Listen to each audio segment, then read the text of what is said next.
This afternoon, students at colleges in Boston and Cambridge took part in a national protest around policies on climate change. The students are trying to rally opposition to President Trump's policies concerning fossil fuels. They also want to see more divestment from the fossil fuel industry by colleges and universities. Our guest is one of the participants in today's walkout, a student spokesperson for DivestBU, Nicolette Matsangos. Thank you very much for being with us, Nicolette. Thanks for having me. First of all, talk about the timing. This obviously has to do with the new administration in Washington. It's less than 100 hours after the inauguration. There's already been quite a few protests with the Women's March, and we think it's very important timing to sort of fight the regressive climate change agenda that Trump and his administration promised to bring to the United States. Well, we've long been familiar with Trump's statements around this, especially saying that climate change is supposedly a hoax perpetrated by the Chinese. But looking at what he's done since he's taken office, what would you point to? Well, Rex Tillerson, a former Exxon CEO, is up for Secretary of State. There's others in his administration that he's trying to appoint. Scott Pruitt, who's known for fighting the Environmental Protection Agency and the very ideals that you would expect the EPA to try and protect. He would have to start fighting for those. And then the Energy Secretary from Texas, Rick Perry. Right. Another likely supporter of fossil fuels in all likelihood. I want to ask you about getting the message across to people, because I mean, Trump was elected. I know people talk about the popular vote, but you know, it seems that for a lot of voters, his stand on climate change was not a big problem. A lot of people don't really think of climate change as something that's vital to address. It's not really at the forefront because it seems like a distant thing. It seems like an issue that we won't have to deal with. And it would take time to happen, but in order to prevent severe consequences, which we're already seeing happen, the first U.S. climate refugees had to leave their homes this year because of rising sea levels and unable to plant their crops and such. Look, you're also interested in this because you're studying science at BU. How does that firm up your belief that there's a need for actions like today? You know that it's real when you've studied the science. You know that there's no such thing as alternative facts.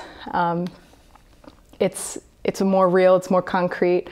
And we take that into account, DivestBU, when we're talking about climate change. Not everyone has a science background, so it's harder to understand and realize that it's an issue with actual concrete backing. Well, BU's president, Dr. Brown, has a science background too, and I'm sure you're familiar with this. He's saying that you know, right now we can't do without fossil fuels, at least either technologically or politically. It's just not feasible. We got to meet this demand for energy. So what do you say about statements like that? We understand that we rely on fossil fuels very much in the United States and our world today.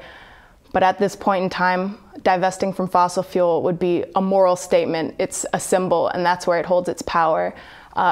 We know that we won't be able to immediately stop using fossil fuels or take all the power away from the fossil fuel industry, but we'd like to begin to make that transition to more sustainable energies.